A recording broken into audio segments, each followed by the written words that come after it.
Appa, why do people feel sad? What is the reason?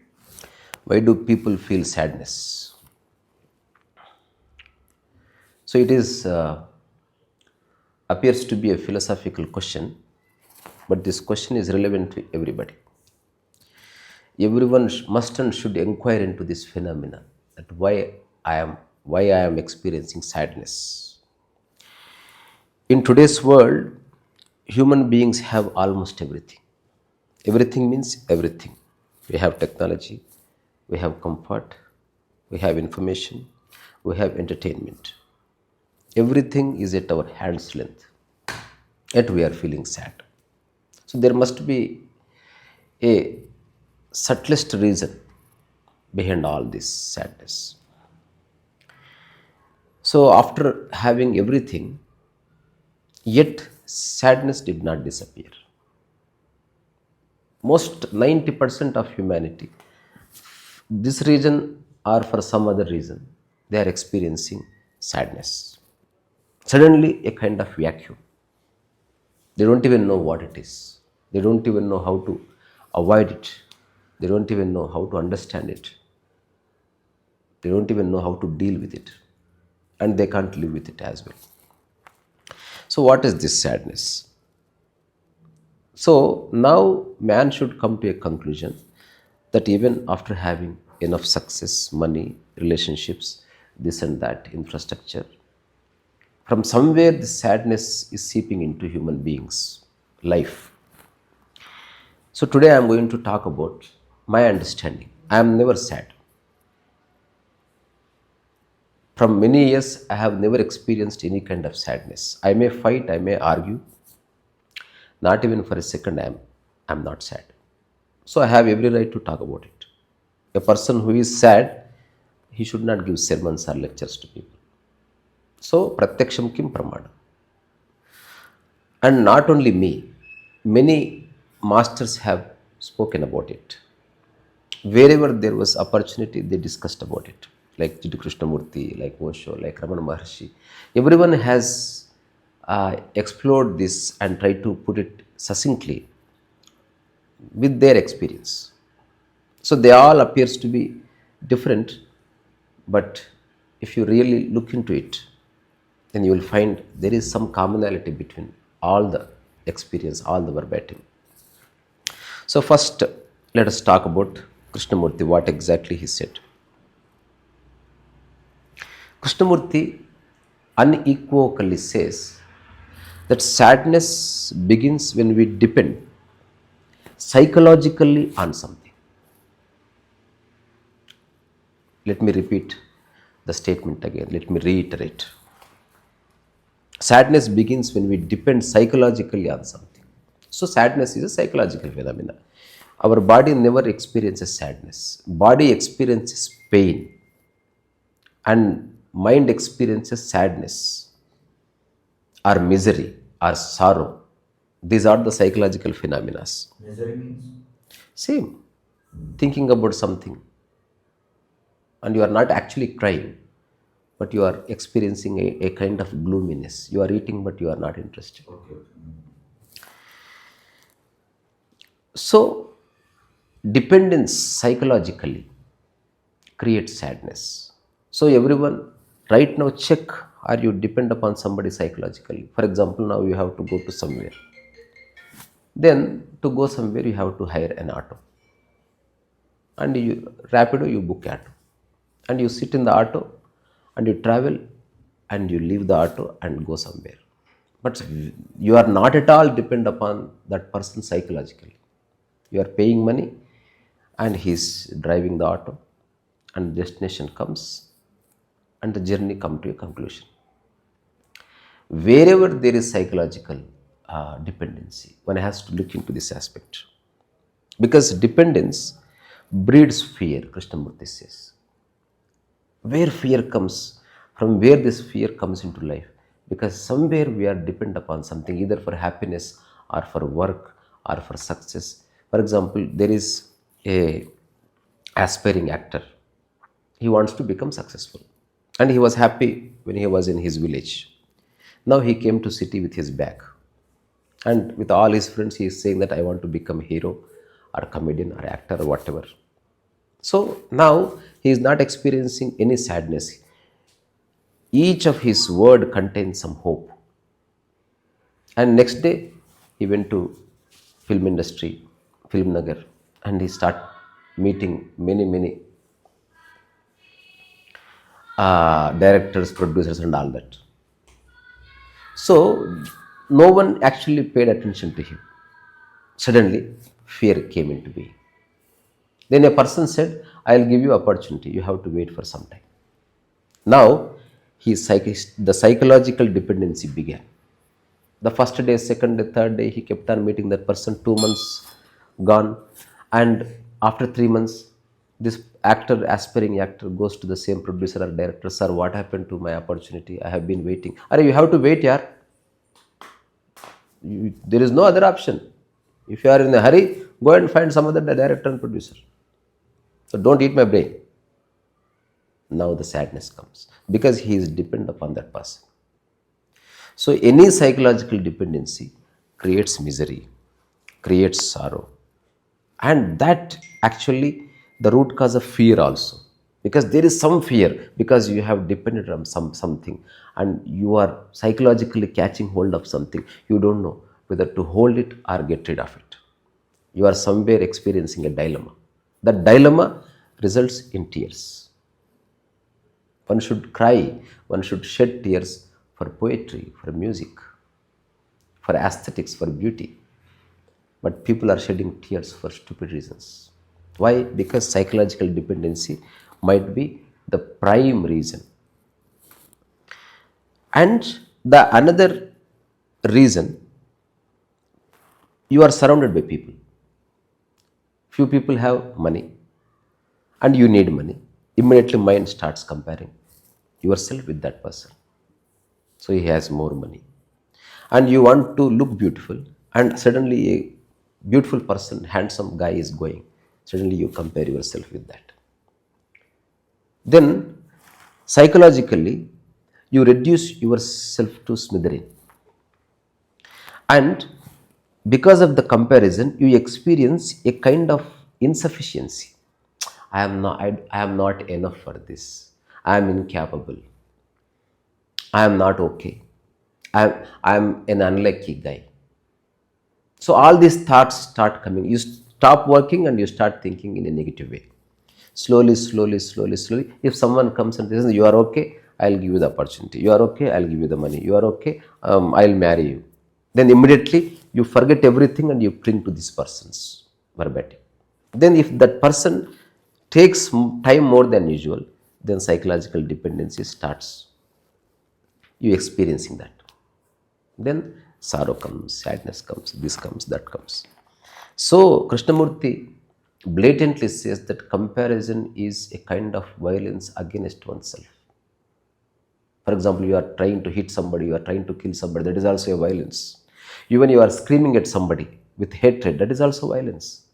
So everyone is committing violence. You are throwing something at somebody, it's violence. Comparison is also a kind of violence. You are waging a war against yourself. So, in a nutshell, Krishnamurti says that never depend upon anybody psychologically. So, mind should be free from all that jargon, because comparison is also a psychological phenomenon. Body never compares itself with anybody. And Osho explains this phenomena called sadness in a different direction. He is also saying the same thing, but his verbatim is different.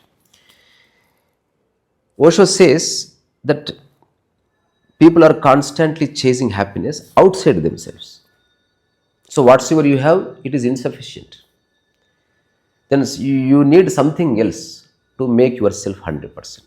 That idea creates sadness within. It is also the same. So people believe and think that happiness comes from outside in the form of money, in the form of better partner, in the form of a house, in the form of a friendship, in the form of opportunity. But whatsoever comes from outside, it may not match your understanding. For example, you like somebody and you suddenly fell in love. But You have not understood that man 100%. You have only seen his body and his way of behavior for half an hour. He treat me so well and I like him. After 10 days, he shouted at you and you are devastated. You said, my life is gone. So I thought he must be a good man. Whenever you are taking something into life, understand that particular thing in its totality. If gold is coming in your life, thief is also coming. Be prepared. So Osho's understanding and Krishnamurthy's understanding looked little different, but deep down, both are actually saying the same thing. So never seek happiness from outside. Whether you are happy or unhappy, that doesn't matter. But don't seek. Experience what you have. Already you have abundantly. You have a good body, good hands, good eyes. Make good use of them. And Osho also says, because stop chasing, that's what he's saying. Stop chasing money. On the contrary, create work, money will come. That's what I do. I am not waiting for money. I am going to write 500 books. If each one book is sold every day, 500 books are sold every day, hypothetically. So if I get 100 rupees on each book, 500 books into 100 rupees, that is money, 50,000. So don't wait for the money. It will not come. Don't wait for the right friend. You behave rightly, a right friend comes. Let people find you. Let people chase you rather than you chasing people and money and opportunity and success. It is all nonsense. And he says that this mind is a factory or a busy road where there is full of traffic of desires.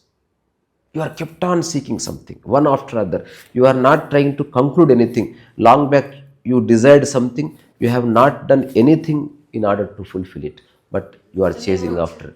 You chasing after another desire, and there is no end to it. So don't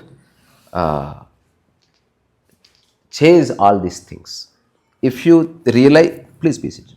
If you think that your happiness is outside, one thing definitely happen, that you experience a permanent dissatisfaction. This is what Osho says. And the third, and if you are dissatisfied with what's you, because people have everything, but they are not satisfied.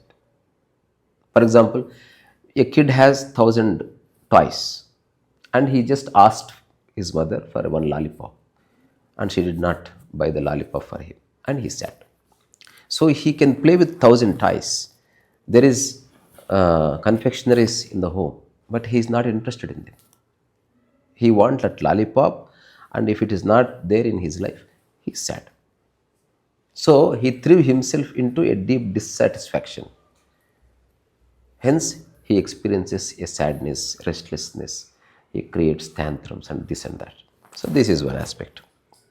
So never expect happiness from outside. Even it comes, it may not match your understanding. The third, these things are quite psychological explanations. So Raman Maharshi explains the same thing existentially. Osho says that don't seek happiness from outside. Raman Maharshi says your nature is happiness. You don't have to forget all about seeking or not seeking or satisfaction. Asal us jal mein mat pado. Once I have heard a story. A man comes to a master, a wise master, and he says that, master, I have money, I have success, I have name and fame and this and that, good wife, but I am sad. Why? The master says that, come, let's have a cup of tea. It is a very famous story in Zen. And he puts a cup over there and he starts pouring the tea. And he says that, please explain your situation. And now the cup is completely full, but still the master is pouring the tea. And it is overflowing out of the brim. And this man who said, I am sad because of so many reasons, suddenly shouts, the cup is already full. Why are you pouring tea again and again? The master replied, it is like your mind. So your mind is full of greed. Your mind is full of expectations. Your mind is full of this and that desires. Hence you experiencing sadness. There is no other way around. So Raman Maharshi, we all know about him.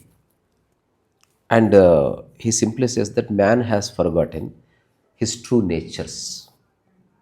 For example, you never compare your hunger with anybody's hunger. The true nature is incomparable. We never say that I breathe better than my father.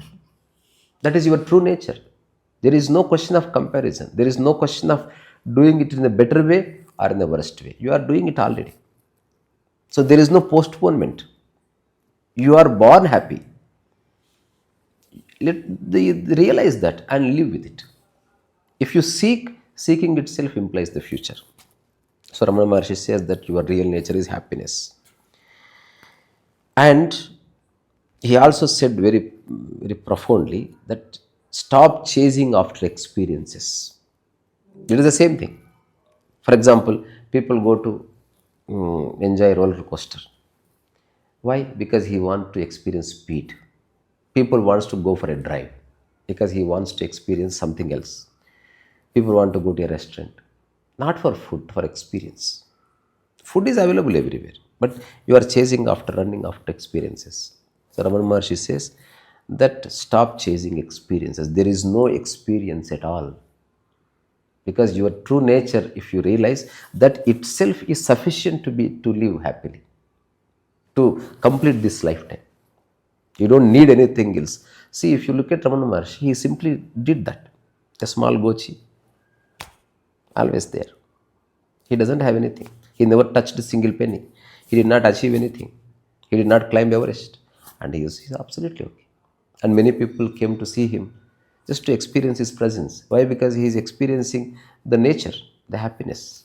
And whosoever visited him, sat in the presence of him, everybody experienced the same thing.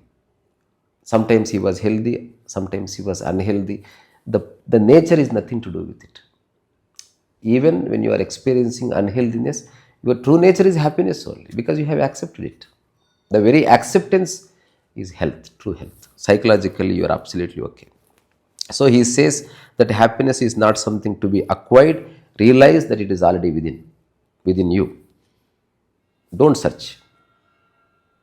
It's like don't search for heartbeat. It is within. So many people say many things, but ultimately one has to realize uh, what exactly he wants. So how many days and years, like day in, day out and year in, year out, he is running after something. So one complaint after another complaint, one question after another question, one inquiry after another inquiry. For example, check yourself. I am giving a small example. So now you are wearing this, and suddenly it chinipoyin. Now you want to buy a new cloth. So whenever you are buying a new cloth, are you experiencing happiness? Then you misunderstood life. It is just a cloth, whether it is new or old. Just pay the money and take the cloth and wear it. So there is no change in your nature. Since you are buying something new, you are not jumping and dancing. The moment you are looking at the old torn cloth, you are not sad. Your nature is independently separate from everything. So this is actually very profound. That's why I said yesterday, if you understand life, there will be no surprise in your life. Your nature is always constant. Something will come and something will go. Something will rise and something will fall. You are absolutely watching. You are not interfering. And whatsoever you have to do, your dharma, you are doing it. You will be doing homework, you will be doing like cleaning utensils, you will be taking care of your kids, wives, and all that. That is perfectly fine. Make sure you are not doing all those things for happiness. You are happy because you are doing everything. It is diametrically opposite. In my autobiography, there is one line. ఆనందం కోసం ఏ పని చేయడం లేదు. ఆనందంలోంచి అన్ని పనులు చేస్తున్నాను, అన్నీ చూస్తున్నాను. ఇది సినిమా డైలాగ్ కాదు. This is life. If life put in to words, that's how it is expressed. So I want to conclude by saying, whenever you experiencing sadness, that is okay, but don't blame yourself that you are sad again. That is another problem. People are sad and they are worried that they are sad. Now their sadness is double. If you are sad, at least be sad. There is no problem. If you are crying, cry. But while crying, I always cry, my life is bad, my life is this, my life. Don't stop blaming yourself. Then that is the biggest mistake you are doing. So Alan Watts also said, never worry about worrying. That is a big worry. So there is a problem, you start worrying, and you continuous worrying for 2 days. Then you said to someone, from 2 days I am worried. So you added another worry to it. And someone said that you worry, so you are pravachan, and he said you should not be worried. And you said, I was worried for 2 days. And I am worried because I kept on worrying about it. I am unable to stop. Yesterday I went to Pravachan. I am not following his words also. So another worry you have added. This is how a small problem becomes a big gigantic problem. So don't do that. First of all, realize, do you have any ambitions? Go after it. But if you did not succeed, accept it. Then the sadness will disappear from your life. You need money. Don't run after money. Create work. Work brings money. Always focus on work. Always create something, like Michelangelo. At the age of 22, he carved a wood Jesus sculpture. He was just 21 or 22. And it is just 7-8 feet tall. He was just a young boy. And everyone liked it. And there was a big stone. People used to call it David stone, because a church duke or pope decided to carve a big David stone. It's from David and Goliath, a angry, fierce young man, and they wanted to carve it. So they brought a big stone, and they have invited great sculptors from all over the country. And many people have come, and they have realized that the stone is very hard. It is not that easy to sculpt. And all great sculptors were above 60, above 70. They all said, a few people started carving also, and government is ready to pay a lot of money. And from years, 15 years, 20 years, 30 years, the stone was there somewhere in the corner. And people used to call it, because the David is inside the stone. So one has to get him out of the stone. So David needs liberation. So at the age of 21, Michelangelo came and he said, I'll carve this. And everyone shocked, who the hell are you? So many greatest artists came, sculptors came, they said it is not possible. I don't know all that. Give me the opportunity, I'll carve. And he did only one sculpture. And they have seen it, and somehow the conviction of this young boy people felt that, okay, let's give him an opportunity. And I read in a book that Michelangelo did not carve anything. He sat with the stone like this. And he slept on the stone for 1 month. He did nothing. And everybody started perplexing, what the hell are you doing? Go and get your chisel and do that. I said, no, let me understand the rock. These are strange statements, because he has certain clarity about his art and craft.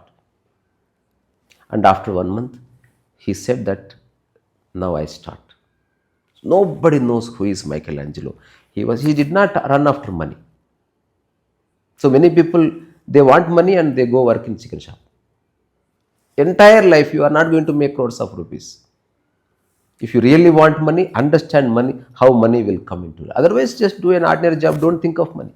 Accept your fate. But Michelangelo is not like, he's a lion. In a small cage, there is a big lion. And within 2 or 3 years, he finished carving the David. Slowly, it is getting revealed. Each detail, it is one of the most perfect statue on planet Earth. So once The statue is done. The entire world knew about his craft. The great sculptor is born, Michelangelo. And people started coming to him. They poured crores of rupees and said, please come to our country. We need a sculpture. So next 20, 30 years, he continuously carved many, many great sculptures. He don't even know how much money he had. And the legend says that he used to have golden steps to his bathroom. There is everywhere. In the last days, he painted Saint Chapel's church, and continuously he was painting like this on a truss. So he wrote a small poem. నేను మట్టిలో పని చేస్తూ చేస్తూ మట్టినైపోయాను, రంగులు కలుపుతూ కలుపుతూ రంగినైపోయాను, గాలి పీలుస్తూ పీలుస్తూ బొమ్మలేసి గాల్లో కలిసిపోతా, ఇట్లాంటి he wrote poem like that. So they just realized how much potential they have. Money came to them. So I may become rich in my life only through my work. I have no interest in money.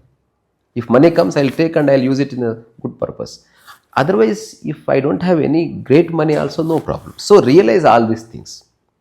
Now that the reason I'm not sad, because I have realized what money is, how money will come. So what I have to do, what is my potential? It's just a realization. So I want to just conclude by saying, in crowded streets, the heart feels alone, chasing the world yet losing its own. When the mind becomes still like a silent sea, the joy we were seeking is what we already be. It is one poem. It simply means you have everything, but you missed your own self. You have everything, but there is no smile on your face. You have everything, you lost your compassion. You have everything, you are not experiencing good sleep.